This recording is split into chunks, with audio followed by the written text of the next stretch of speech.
What is up, YouTube family? Welcome back once again to Quintessential Music and Entertainment.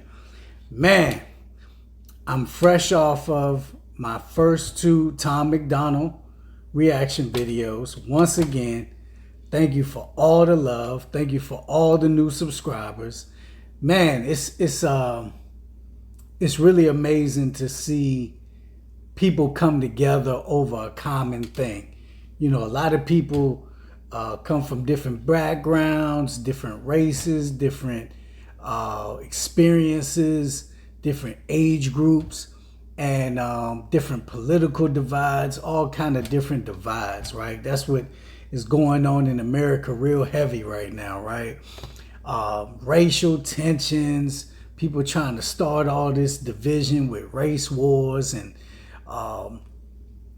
bullshit about race.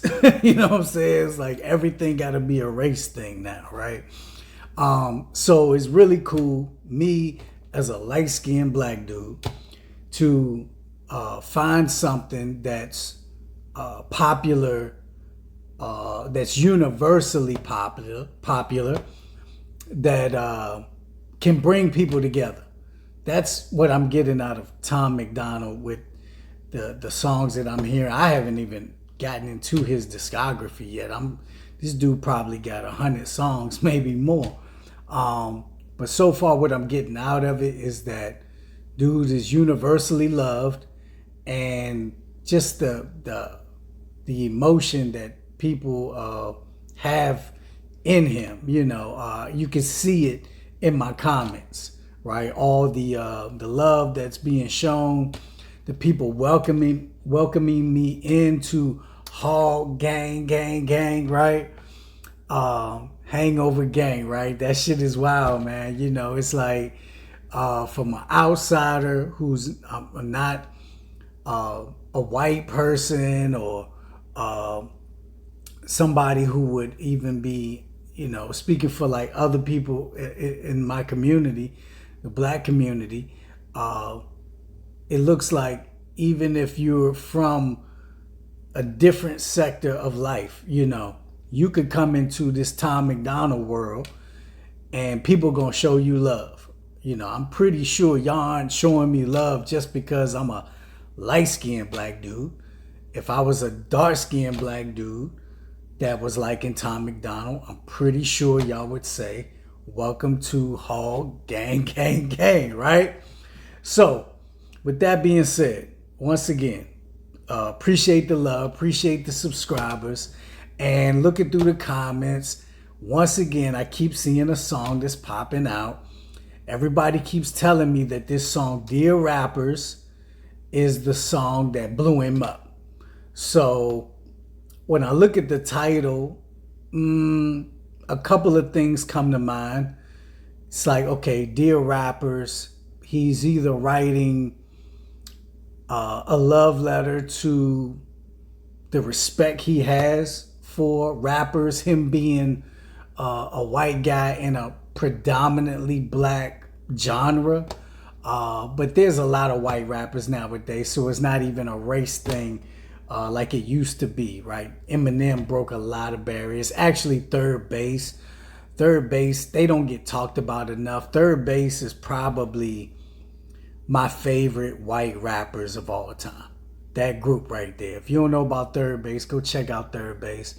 They were embedded into hip-hop culture. They are from New York, so they grew up. They're Jewish guys, but they grew up around. Well, I know MC Search is definitely Jewish. I'm not sure about Pete, but yeah, those dudes. Of course, Beastie Boys, but I was more of a Third Base type of fan because those dudes were just extra cool. They were just really cool, embedded into the culture that I was living and experiencing myself. But a lot of those guys broke the racial barriers. But my point is, you know, when you're talking about Dear Rappers, he's either writing a letter to these guys or he could be going at these dudes. One of the other. So let's get into it and see what he's talking about. I'm intrigued to see which side of the fence he's, where he's gonna go with this. So let's check it out. Man, it's easy for these rappers who have it all. Talk about the days when they used to be sad. I guess I can't relate to being famous and wealthy. I'm 28 and still praying for the day I have a chance. Maybe y'all can help me out though. I'm just trying to take care of my household. I don't even want to make my mouth go. I just want to win before the system that I'm in gets a hold of me again and starts to squeeze under my chin until I'm out cold. Dear rappers, can you help me? I'll even take a selfie with your album that I bought. I got every single CD that you ever fucking dropped. I spent everything I had and I never had a lot. Oh my god, what a mess. Your words help me deal with the stress. Used to contemplate my suicide the nights I was depressed. Used to pop you in a boombox and sit up on my desk, listen to your music till I felt it in my chest. But these days, ooh, man, that was a hell of an intro. Every single time, man, Tom always comes out the gates flaming. I don't know what he about to go into, but always like to stop Tom's songs at the 30-second mark, 35-second mark. We 39 seconds in, right? Man, I'm loving everything he just said right there in those 39 seconds. He's basically telling rappers that, I look to y'all for motivation and uplifting, when I'm depressed, when I'm ready to commit suicide, I'll pop in one of y'all's songs or CDs, whatever, listen to, my favorite artist's music, and it can help pull me out of a bad mental situation. I've definitely been there many times. Music is a powerful thing, man.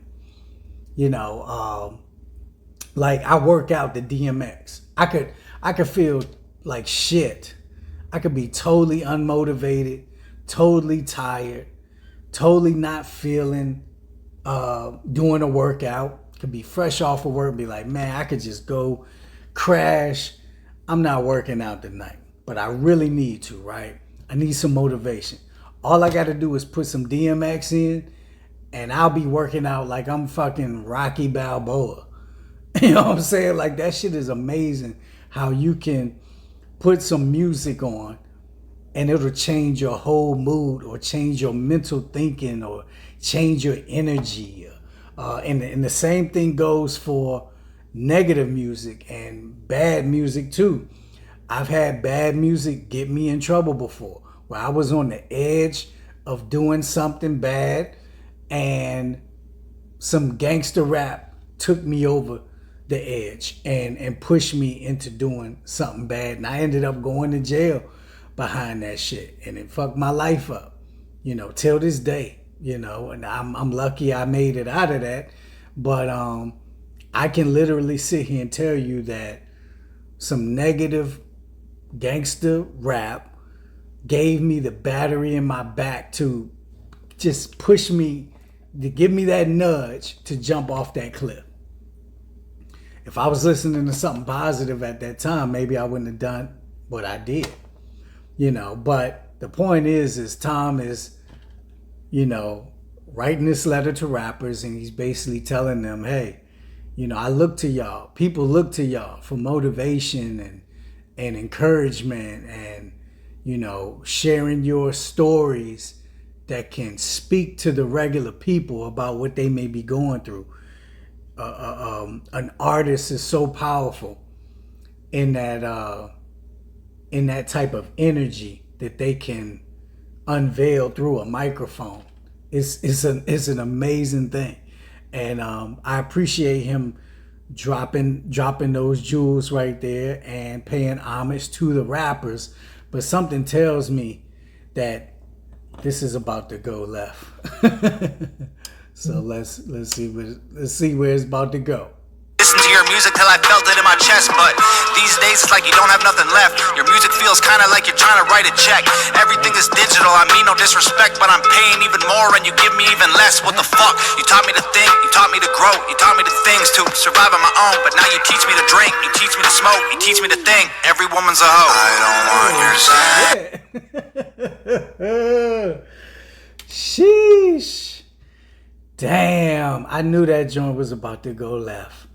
But the way that he put it, like the way that he set it up for that though, you know what I'm saying? I love the concept of how he set that up. You know, it's like he's showing love.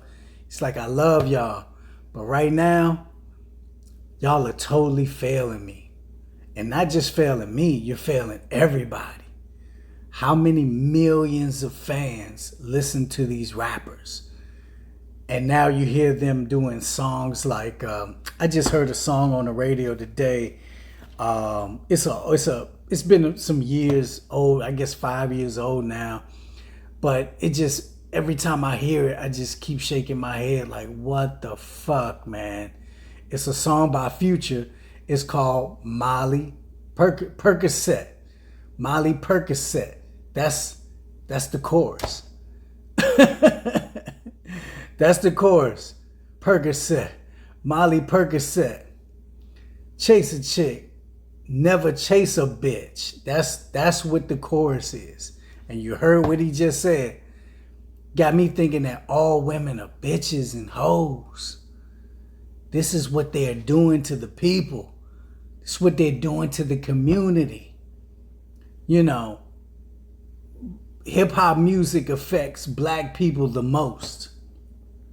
So the black community is affected the most. Now, of course, you're going to have people like Tom who are hardcore fans. But the majority of white people are not consumed by hip hop music. You know what I'm saying? It's just a fact. White people, majority of white people don't walk around here calling hip hop their culture. You always hear hip hop being black culture. It's tied to the music. But see, what happened was, it used to be a proud thing to say when the music was great, when it had good substance, when you could point to particular songs, when the majority of the music was uplifting and had great messages and was artistically great and was original. Like, it's so crazy how hip hop now don't even have an original sound. Like, all the rappers used to be different soundings depending on where you were from. Snoop was West Coast. As soon as you heard Snoop, like, you could hear a rapper and knew where they were from.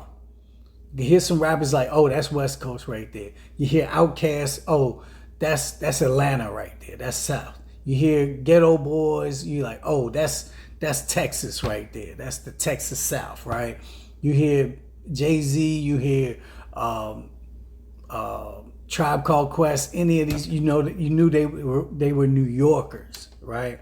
Bone Thugs and Harmony, that was Cleveland, right? They all had their own sound, they all had their own messages, and they all had great music and positive songs. It wasn't just totally filled with this negative bullshit. Now, you hear songs like Molly Percocet, and then Future comes out and says he don't even do drugs. But he made millions of dollars off of a song about popping pills. Who the fuck makes a song celebrating popping pills? So I hate when rappers and, you know, these pro-black hip-hop gatekeepers try to ignore this shit like the music hasn't gone in the dumpster with the messages. So I appreciate Tom pointing that out. Now, he's going to catch hell because he's a white guy pointing at a majority black genre of music. But at this point, man, who gives a fuck what the color is? Is it the truth? Who is it? Is what he's saying the truth? See, they always get caught up in that shit. They be like, oh, a white person can't say this. Man, if it's truth, fuck it. If it's the truth, fuck it. Who cares who's saying it, right? Somebody need to say it.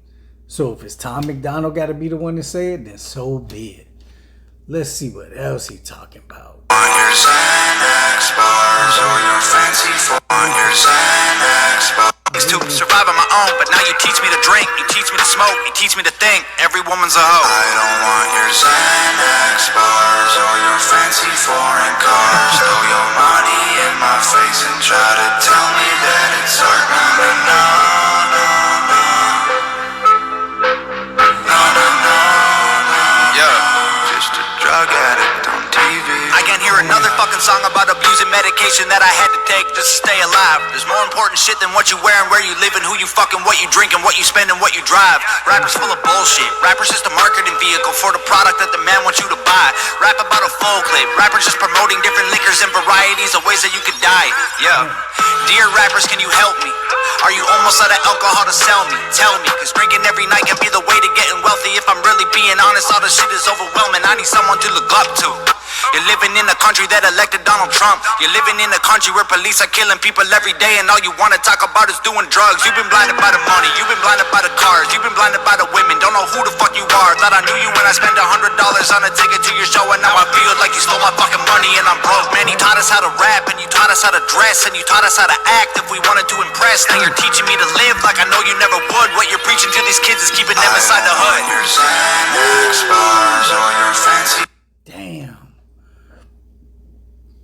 What you're preaching to these kids is making them stay inside the hood. Damn.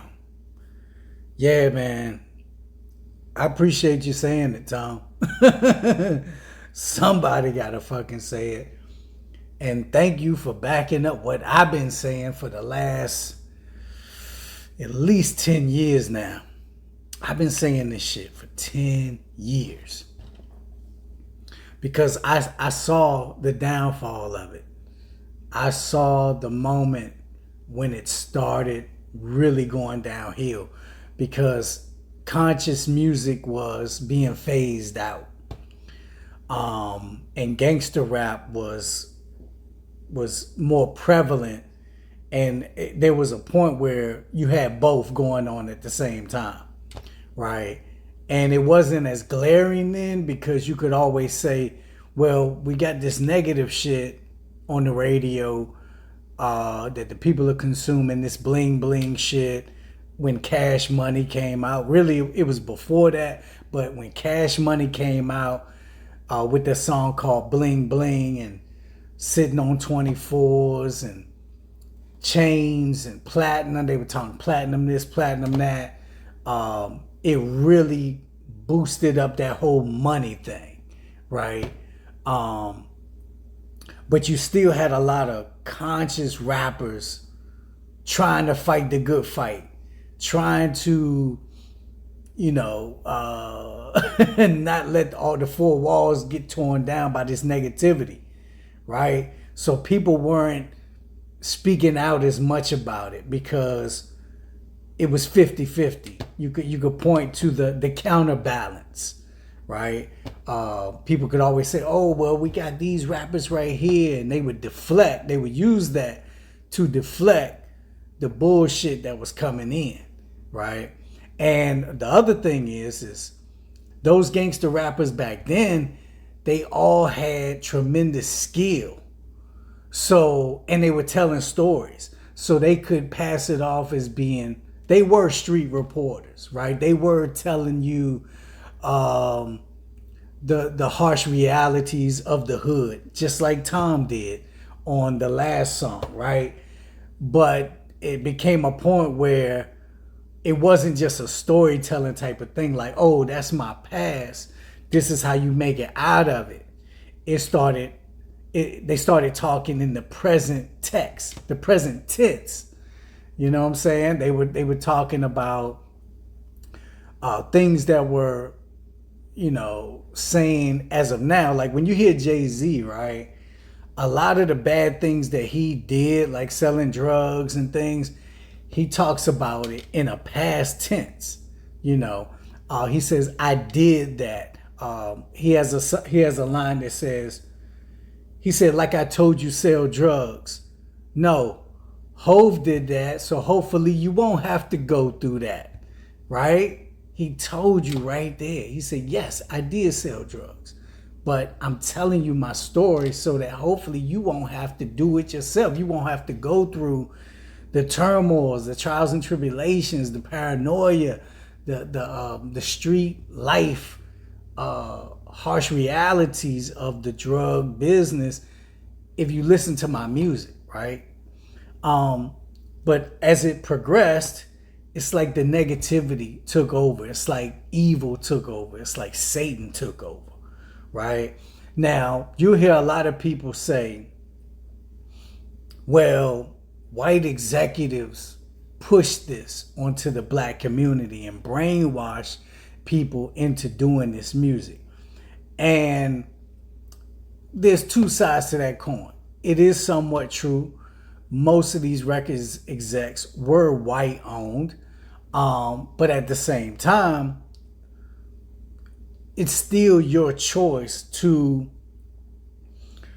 decide what kind of message you're going to put out.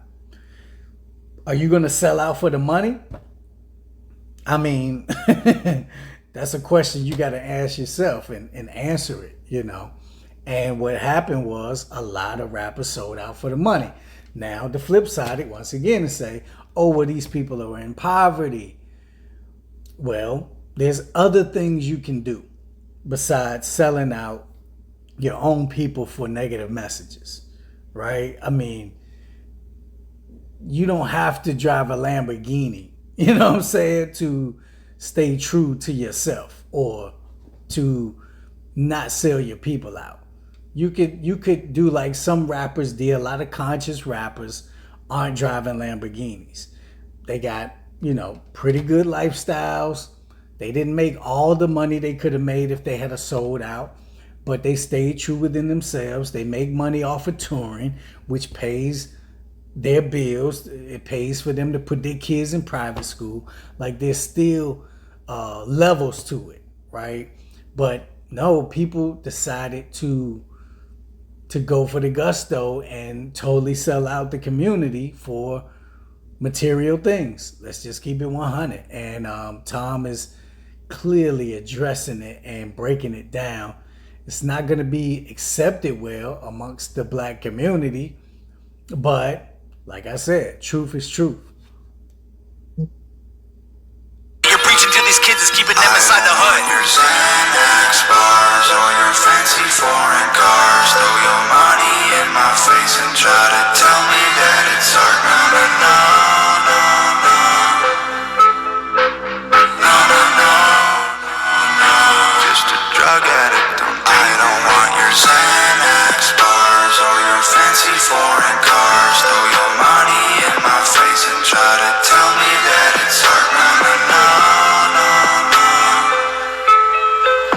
No, no, no, no, no. Just a drug addict on TV. Yeah.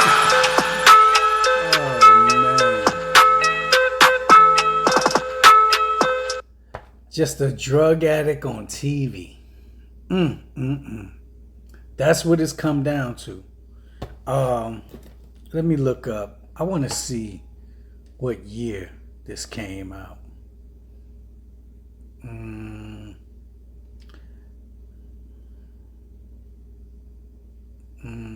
What year did this come out?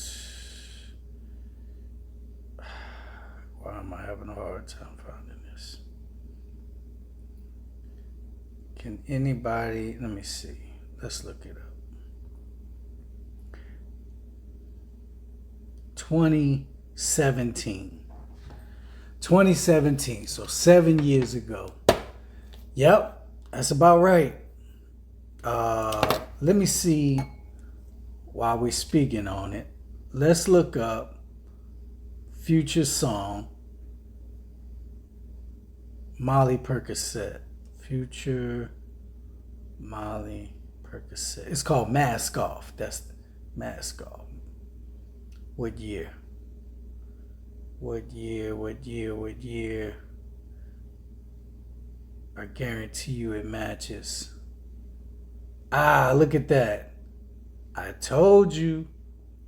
Future, Mask Off, 2017. Boom. That's it. Tom put that song out the same year that Future put out Mask Off, Molly Percocet. I knew it. I knew it. As soon as I heard him speaking on it, I knew what he was referencing. Now, there are a whole bunch of other songs that were doing the same thing, and that's probably why he did this song, because he saw what I saw. He saw multiple songs speaking on this. They're talking about lean, which is codeine mixed with Sprite or some kind of fruit drink. They're basically drinking codeine. And they call it lean because it makes you lean like you on heroin. You know what I'm saying? Yeah, rappers were consuming lean very heavily. The rapper Lil Wayne has had multiple seizures where he almost died multiple times because he was addicted to codeine. I think he's got some other health issues too, but yeah, the lean definitely wasn't helping. The lean took out Pimp C, who was a Texas rapper that everybody loved and adored. DJ Screw is a popular DJ who slows down all the music into like this real codeine. It's made for people who drink codeine. It's really slow. And it's crazy. Like, that was a whole Texas thing where people were drinking codeine and listening to DJ Screw, chopped and screwed music. And it's pushing drugs. It's pushing heavy drugs. You're talking codeine overdoses come from codeine. You're talking Molly Percocet overdoses. Ain't nobody overdosing on marijuana. That's the shit that we consumed. Hip hop music was definitely pushing marijuana heavy in the early 90s. Method Man, Redman. They were the Cheech and Chong of hip hop. That's my era. We consumed beer and weed. You're going to stay out of a lot less trouble if you just consume beer and weed. You see this? I got my beer and I'm not smoking while I'm doing YouTube. Nah, I don't mix that. But yeah, it's really sad though. You know, you got to laugh to keep from crying sometime. But yeah, the kids are definitely on some heavy drugs, and guarantee you, majority of it is because rappers made it cool. Rappers made it cool. There's no way around it. I don't care what y'all talking about. These, woke gatekeepers be trying to like not let that out of the bag. But as a person who's embedded into the black community and black culture and black music, I can tell you straight up 100%, the music turned these kids into drug addicts. There's going to be drug addicts, yeah, in every race, in every culture, of course, but not to the rate of what hip hop has done in the black community. It increased what was already going to be an issue. It's always a problem in every community, especially in a impoverished community, right? A poverty-stricken community are gonna, it's gonna be alcohol and drug issues for sure.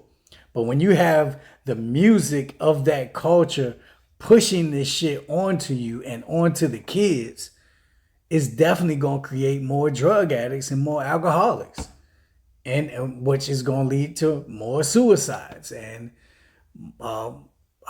destroying of the families. How can you be a great parent if you're strung out on drugs and alcohol? It affects everything, and it affects generations. A lot of people talk about gaining generational wealth. Well, you can also add generational demons to your family in the form of substance abuse, not just physical abuse, but substance abuse plagues a lot of families and a lot of the black community. I appreciate this song by Tom. You know, I don't give a damn if he's white, green, Asian. The truth is the truth. You just can't deny it. You cannot deny what he's saying. I see why he blew up on this song. They said this was like that first song that really blew him up. I like the concept of it. I like the methodical beat to it. And I like the chorus, the production of it. Like, this dude is really impressing me when it comes to his music production, his concepts, and his originality. This is three songs that all three songs sound totally different. And he's saying something totally different. The choruses are totally different. It's like he's reinventing himself on every song. And I got a lot of fucking Tom Macdonald songs to go through. So, man, this is going to be an incredible ride. And once again, he showed me another side of his genius. I thank y'all again for putting me onto it. And I thank y'all for starting me at the beginning, you know, because I want to go down this rabbit hole the right way. I had somebody leave a tremendous Tom Macdonald list. And it was a lot, man. And I hope he copy and pasted all that, or she, it might have been she. I'm gonna shout you out next time. But that was a lot, man. I said, if whoever that was, if they typed that out, man, they really dedicated and they really want to put me on to the best way to discover Tom's discography. So shout out to you. I really appreciate it. And once again, y'all put me on to another classic. And this is definitely going on my list. I think I'll definitely start listening to this in the whip on the regular. It's on my list. So until next time, looking forward to another Tom Macdonald classic. We got 3 in the books. And I appreciate y'all. I holla. 100.